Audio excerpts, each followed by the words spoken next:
the Lexus is looking really good on the outside, but this is what we're working on today. And I'm a little bit torn about it because a lot of this material is so easy to peel up, and I'm thinking I should probably remove at least the big chunks that are just wanting to come off, because what I'm trying to do is glue down the new dash.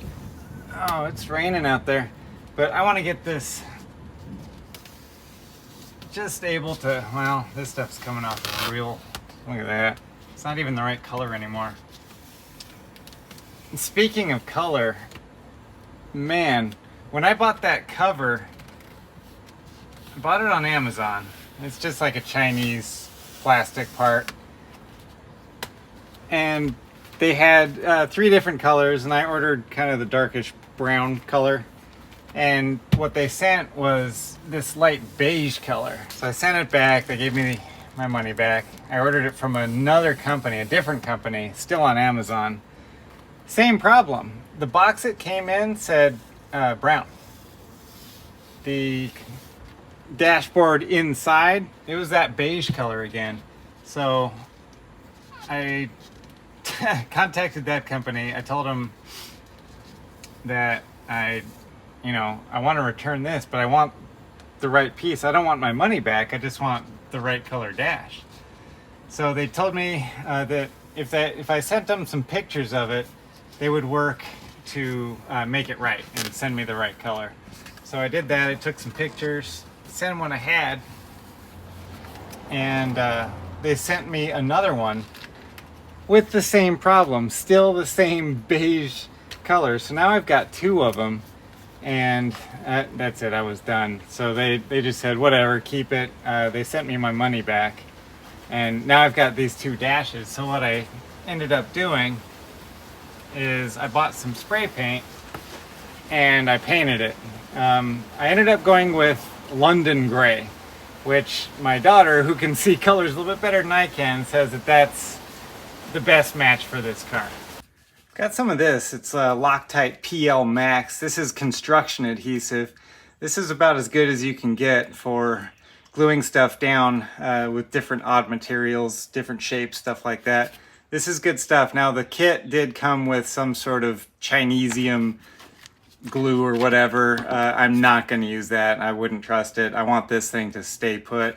And with PL Max, I think this is our best shot. Just load this right here into our gun. Now I've cut it pretty wide because I want to get a lot of glue onto this material. I'm going to spread it thin with a spreader, and I'll show you that. But for right now, I just want to get this out of the container and onto the surface. I'm making this up as I go along, so I'm going to use this 1/4 inch spreader here. We're going to start with 1/4 inch to see what that looks like, and we can move to a finer, thinner glue. Let's try with this first, see what it looks like. Okay, that doesn't look bad, but I want it to be as thorough as possible. And I want just a little bit more coverage here in some of these bare spots. Okay. This side. Watch that. All right, I've got some help. Now I put some glue on the back side of this because I couldn't reach it down in that corner by the glass. It was too tight. So now I gotta be careful not to get glue from that on what I'm working on. I'm going to move the steering wheel out.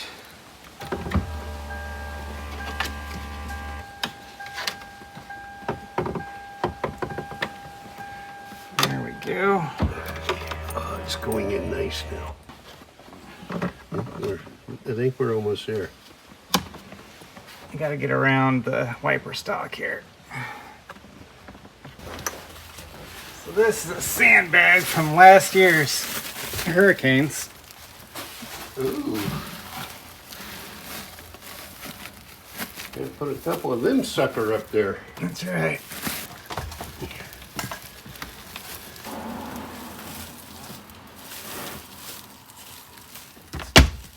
Ready? Close it. All right, the final piece here. I'm going to just wedge this cardboard in to keep this pinned up against the dashboard when I close the door.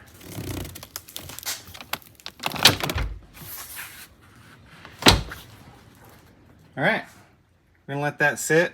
We're ready for a hurricane now. 24 hours. We'll take this off and see what it looks like. Let's make a little bit of a mess here.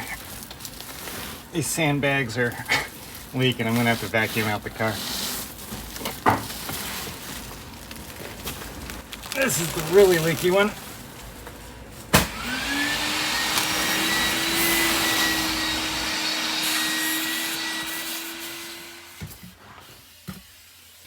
Okay, the adhesive is dry here, and it's okay except for these gaps. I want to fill those around the airbag and also here in the center stack, because that's right where you're going to be looking. So I want to fill these gaps. I've got some caulk for it. I'm going to be using some Fireblock sealant.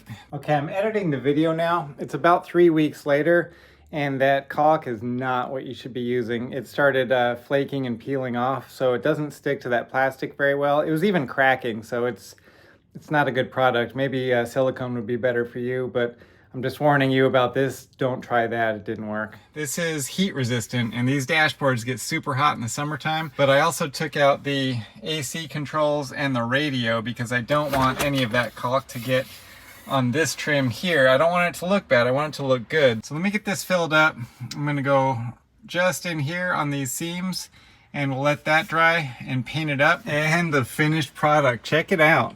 I think this came out really good. Top of that dash is all one color. It's good. Now there's a little bit of a gap here between the high of the dashboard and the low of the airbag, but the seam is all filled in and painted. I think that looks good. It doesn't stand out anymore. You can see it, but it doesn't stand out. Also right here between the center stack and the dash, there is a seam there, but it doesn't stand out anymore because it's filled and it's the right color. Really happy with this look.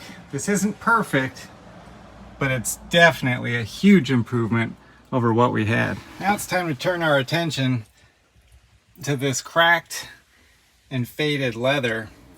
That seat's pretty bad, but the driver's seat is even worse. We're going to repair these rips and also those cracks on the leather seat there.